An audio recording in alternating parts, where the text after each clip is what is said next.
बहुत दिन पहले की बात है। एक गुफा के अंदर बहुत सारा खजाना था, लेकिन उसको वहां से कोई नहीं ला सकता था, क्योंकि एक भयंकर राक्षस उस खजाने की रखवाली कर रहा था।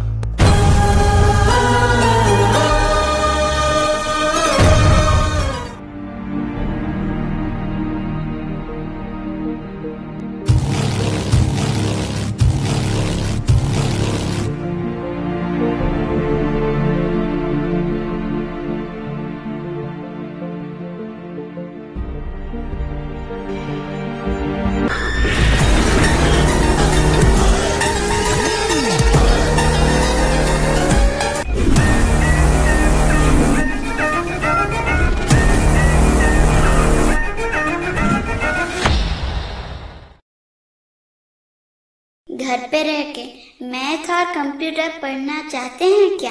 TTRC.in को विजिट करिए और घर पे रह के मैथ और कंप्यूटर पढ़िए। टिक्कीपुर नाम से एक गांव था। वहां की जमींदार से एक दिन उसके बेटे ने कहा, पिताजी, मैं शहर जाऊंगा और कारोबार शुरू करूंगा। शहर में कारोबार करने से बहुत फायदा होगा। जमींदार ने कहा, नहीं बेटे, हमारे घर से कभी भी कोई शहर नहीं गया है। तुझे भी शहर जाने की जरूरत नहीं है। जो भी करना है हमारे गांव में रह के कर।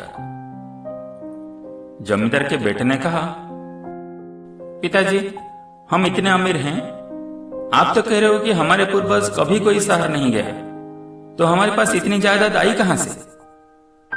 जमींदार ने कहा, वो बहुत लंबी कहानी है, फिर कभी सुनाऊंगा, लेकिन तू इतना याद रख, तुझे शहर नहीं जाना है। उसी गांव में मंगलू रहता था। वो गांव के पास वाले जंगल से लकड़ी काटते शहर में जाके बेचता था, और जो पैसा मिलता था उसी में घर चलाता था। एक दिन लकड़ी ढूंढते ढूंढते वो जंगल के बहुत अंदर चला गया। वहां उसको एक गुफा दिखाई दिया।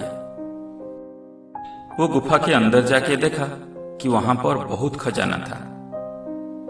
उसको इतना खजाना देख के लालच आ गया। वो सोचने लगा, अगर मुझे ये सब मिल जाए तो मैं बहुत अमीर बन जाऊंगा। जब मैं बहुत सारे जवाहरात पहन के जंगल में लकड़ी काटने जाऊंगा तो लोग मुझे हैरानी से देखेंगे।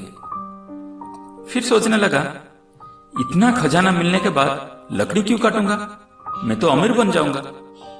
जब मैं ये सब पहन के रास्ते पर चलूंगा तब सब लोग हैरानी से मुझे देखेंगे, कहेंगे, ये देखो अमीर मंगलू जा रहा है, ये देखो जमींदार मंगलू जा रहा है, और मैं खुशी से फूल जाऊंगा।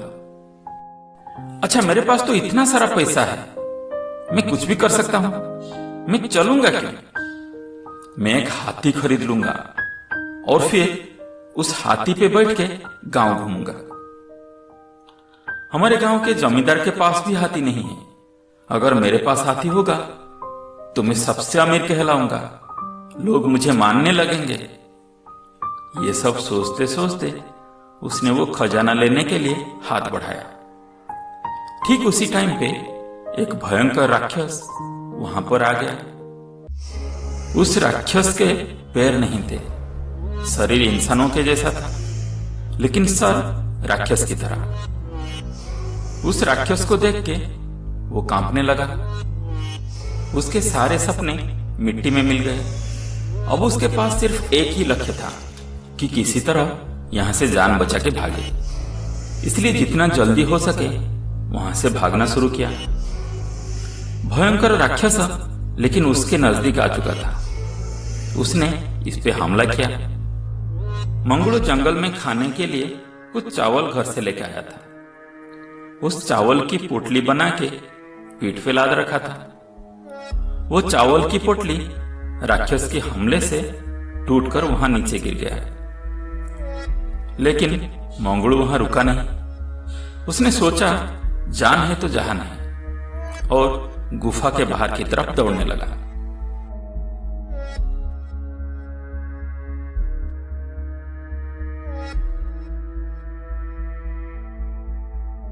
कुछ देर दौड़ने के बाद वो गुफा से बाहर आ गया। वो वहां पे खड़े होके पीछे मुड़ के देखा तो देखा कि वही राक्षस वो चावल की लड्डू बना के खा रहा था। मंगलू ये सब देख के कुछ सोचने लगा। उसके अगले दिन वो चावल की एक लड्डू बना के साथ में ले गया और उसी गुफा के अंदर डरते हुए गया। गुफा के अंदर जाके इंतजार करने लगा।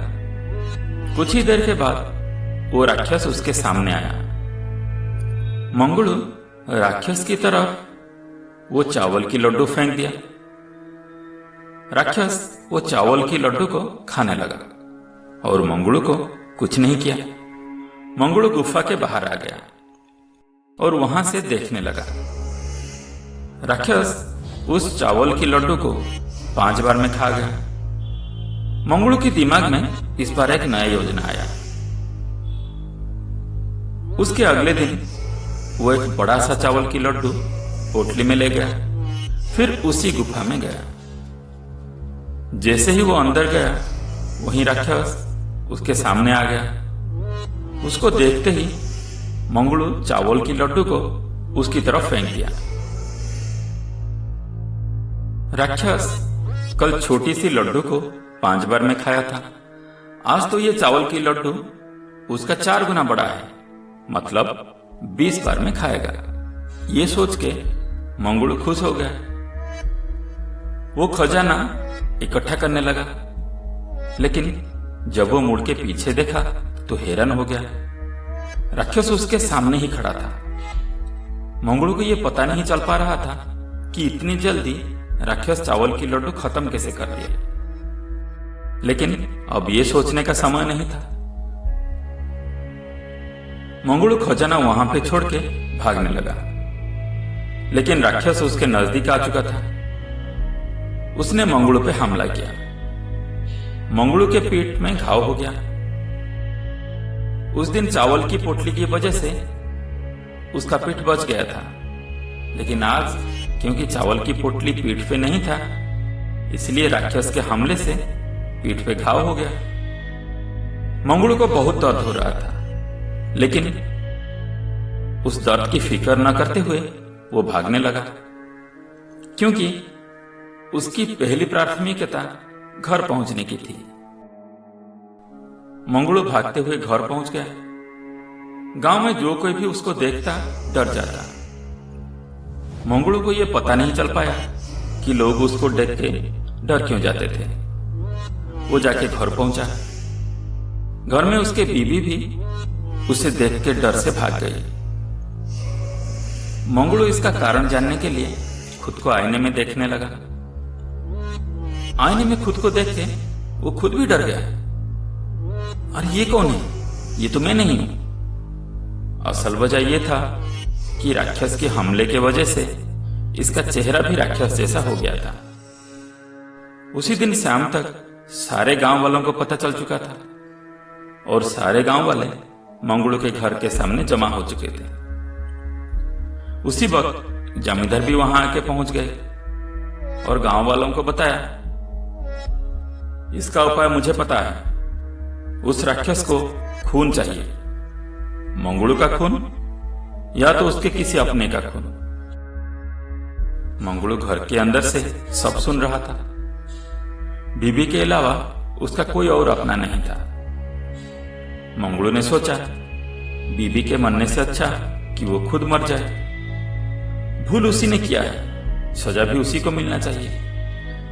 ये सोचते सोचते मंगलू वहां से भागने लगा। भागते हुए सोच रहा था, मैं लकड़ी काट के खुशी से जी रहा था। पता नहीं मेरे दिमाग में लालच क्यों आया। ना लालच करता, ना ये मुश्किल के दिन आते। ये सब सोचते सोचते भागते हुए पहाड़ी के ऊपर जाके छलांग लगा देता है और मर जाता है। मंगलू की बीवी बहुत रोती है। सारे गांव वाले अपने अपने घर चले जाते हैं। उसके अगले दिन की बात है। जमींदार अकेले बैठे थे। उनका बेटा आके उन्हें पूछने लगा, पिताजी, आपने अभी तक ये नहीं बताया हमारे पास इतनी जायदाद आई कहां से? आपको कैसे पता चला कि मंगलू के किसी अपने के खून से उसको मुक्ति मिलेगी? गांव वाले बता रहे थे जे भी पहाड़ी के ऊपर से गिरकर मर गए थे। वो गिर गए थे ना मंगलू की तरह खुदकुशी किए थे। इन सब के पीछे क्या राज है आपको आज बतानी पड़ेगी। जमींदार ने कहा, बेटा मैं तुम्हें ये सब बता के दुखी करना नहीं चाहता था, लेकिन तू इतनी ही जिद कर रहा है तो सुन।